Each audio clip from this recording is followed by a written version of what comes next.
ગુજરાતમાં પરપ્રાંતિયોના અનામતના અધિકારો સામે તરાપ લાગતા આંદોલન, માઇનોરિટી સમાજના અચોક્કસ મુદતના ધરણા. ગુજરાત રાજ્યમાં વર્ષોથી વસતા પરપ્રાંતીય એસટી, ઓબીસી સમાજના વિદ્યાર્થીઓને જાતિ પ્રમાણપત્ર, શિક્ષણ તથા સરકારી નોકરીમાં ભારતીય બંધારણે બક્ષેલા અનામતના મૌલિક અધિકારો પર તરાપ લગાવવામાં આવી છે. તેવા રોષ સાથે માઇનોરિટી સમાજ દ્વારા અચોક્કસ મુદતના ધરણા પ્રદર્શનનો કાર્યક્રમ યોજવામાં આવ્યો છે. ગાંધીજીની જન્મ જયંતિથી આંદોલનના શ્રી ગણેશ કરવામાં આવ્યા છે, જે અચોક્કસ મુદત સુધી શરૂ રહેશે તેવી ચીમકી ઉચ્ચારવામાં આવી છે. સુરત જિલ્લા અને સમગ્ર ગુજરાત રાજ્યમાં વર્ષોથી વસતા સમસ્ત મહારાષ્ટ્રીયન સમાજ માઇનોરિટી સમાજે કહ્યું કે અમે છેલ્લા 40 થી 45 વર્ષોથી સુરત ખાતે કુટુંબ કબીલા સાથે રહીએ છીએ. મજૂરી, નોકરી, ધંધો, વેપાર કરીને પોતાના પરિવારનું જીવન ગુજરાન ચલાવ્યા છે. ગુજરાતને જ પોતાની કર્મ અને જન્મભૂમિ બનાવેલ છે. હાલ બીજી તથા ત્રીજી પેઢી ચાલી રહી છે, ત્યારે બંધારણીય હક્કો અધિકારોથી વંચિત રાખવાનો પ્રયાસ થયો છે. કારણ અમારા બાળકોને જાતિ પ્રમાણપત્ર નહીં મળતા હોવાના લીધે શિક્ષણ તથા નોકરીમાં મળતા અનામતના લાભોથી લોકો વંચિત રહેતા આવ્યા છે. મારું નામ અબ્દુલ રઝાક વજીર શાહ, સુરત શહેર મુસ્લિમ શાહ ફકીર સમાજનો અધ્યક્ષ. આજ રોજ અમે બક્ષીપંચ સામાજિક શૈક્ષણિક રીતે પછાત વર્ગમાં અમારો જાતિનો સમાવેશ થાય છે, પરંતુ સરકાર અમને 1/4/78ના પુરાવા માંગે છે. આજે 1/4/78ના પુરાવા આજે 46 વર્ષ થઈ ગયા છે, છતાં બી સરકારનો એક જ રટન છે કે 1/4/78ના પુરાવા આપો. અમે પરપ્રાંતિ હોવાથી, ગરીબ વર્ગ હોવાથી ઝૂંપડપટ્ટીઓમાં રહીને અમારું ગુજરાન ચલાવ્યું છે અને જે તે રીતે અમે અહીંયા રહીએ છીએ. અમારો અધિકાર છે અને અમારી માંગ છે કે સરકાર 1/4/78ને કાયદાને નાબૂદ કરે અને 10 થી 15 વર્ષ ગુજરાતમાં રહેવાસી છે એ લોકોને માંગ પૂરી કરે.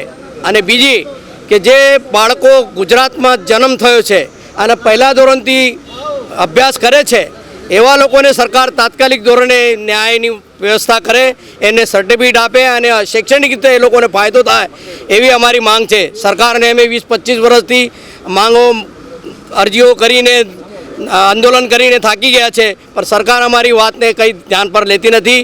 અમારી સરકારશ્રીને નમ્ર વિનંતી છે કે અમારી વાતને ધ્યાન પર લે અને અમારા બાળકોને ન્યાય આપે કે તે શિક્ષણ કરીને આગળ વધશે અને ભારત દેશનું નામ આગળ લઈ જશે એવી જ અમને સરકારની વિનંતી છે. જય હિન્દ, જય ભારત. મારું નામ અરુણભાઈ કલાલ છે.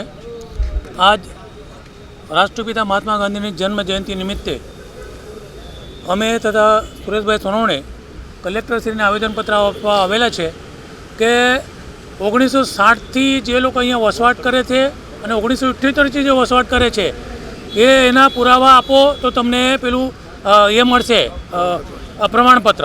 પણ મારું એમ જ કહેવું છે, સુપ્રીમની ગાઈડલાઇન પ્રમાણે આ જે માણસ 15-20 વર્ષથી કોઈ પણ સ્ટેટમાં રહેતો હોય એને ત્યાં દરેક અનામતનો કે એવું કે પ્રમાણપત્રનો એ એમને લાભ મળવો જોઈએ. આ આજ સુધી અમને મળેલો નથી. જે પ્રમાણે એમને કીધું કે આ ખાલી આઝાદી જૂઠી છે અને ખરેખર વાત છે. આજે માત્ર ને માત્ર રેશનના અનાજ પર લોકોને લલચાવીને આ સત્તા પર બેઠેલા છે. એમને અમે કહેવા માંગીએ છીએ કે અમારી 2-3 પેઢીઓ આજે ગુજરાતમાં સંપૂર્ણ થયેલી છે અને હજી પણ અમારા આવનારા પેઢીઓ એમને અગર આ પ્રમાણપત્ર ના મળે તો સરકારી લાભો ના મળશે, કોઈક નોકરી ના મળશે. તો અમે એના માટે આજે કલેક્ટરશ્રીને આવેદન આપવા માટે આવેલા છે. આવનાર દિવસોમાં અગર આ અમારી માગણી ના સ્વીકારાય તો અમે જલદ રીતે અને અહિંસક આંદોલન કરીશું, જેની તમામ જવાબદારી સરકારશ્રીની છે. અમે આત્મવિલોપન કરતાં પણ ખચકાઈશું નહીં.